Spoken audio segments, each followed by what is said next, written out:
Assalamualaikum warahmatullahi wabarakatuh. Kami dari kelompok 2 ingin menyampaikan materi tentang HIV pada ibu hamil.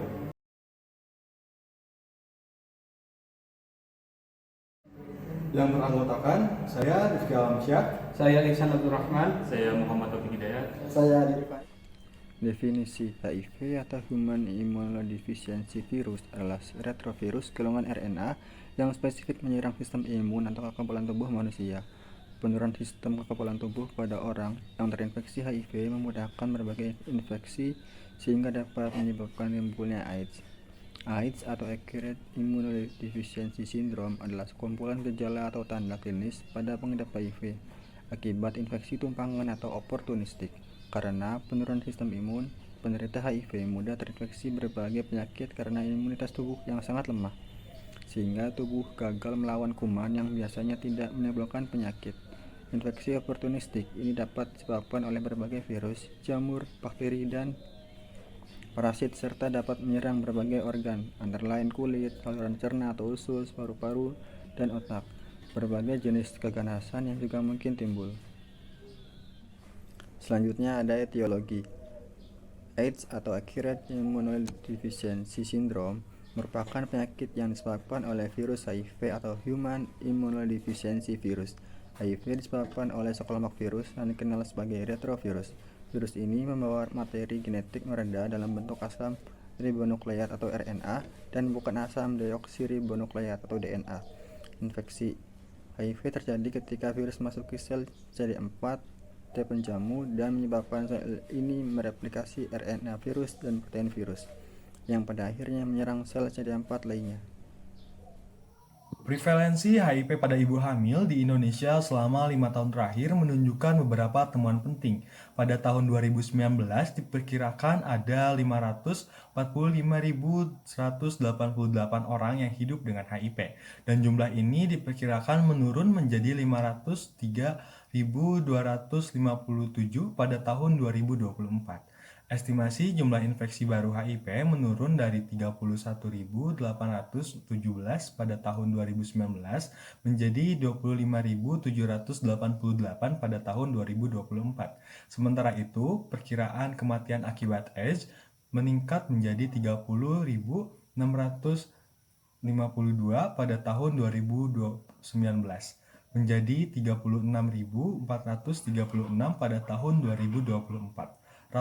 Laporan lainnya menyebutkan bahwa hingga Maret 2022 jumlah kumulatif kasus HIV yang dilaporkan sebanyak 329.581 orang, sedangkan jumlah kumulatif kasus AIDS yang dilaporkan sampai dengan Maret 2022 sebanyak 137.397.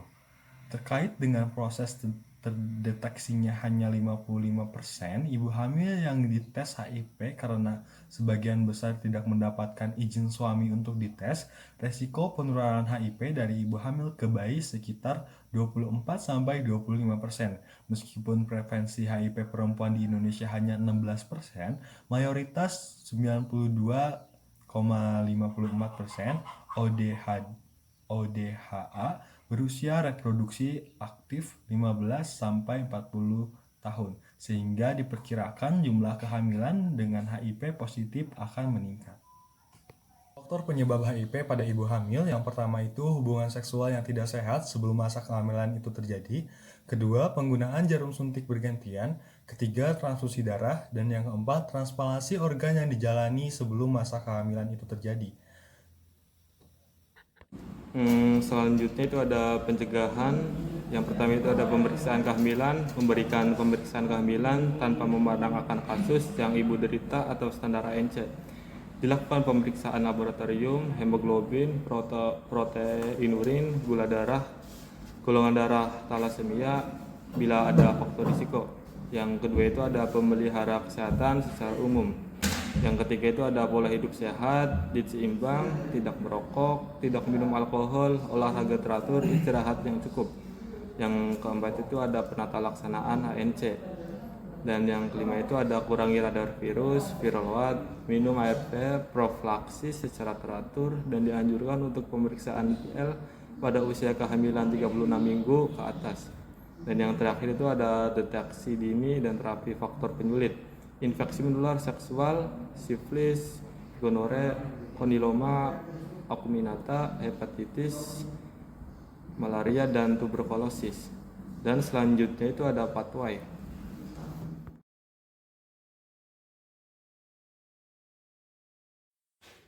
Baik, selanjutnya adalah ada penata laksanaan HIV atau AIDS pada kehamilan. Penata laksanaan pada masa prenatal sebelum konsepsi, sebaiknya wanita yang terinfeksi HIV/AIDS melakukan konseling terlebih dahulu dengan dokter spesialis terkait tentang bagaimana melanjutkan kehamilan dan meminimalkan kemungkinan resiko yang terjadi. Juga harus dilakukan mulai dari periode prenatal selama kehamilan dengan HIV atau AIDS. Selanjutnya ada diagnosa keperawatan. Yang pertama, gangguan integritas kulit atau jaringan berhubungan dengan bahan kimia iratif ditandai dengan kerusakan jaringan atau lapisan kulit dengan kode D.0129.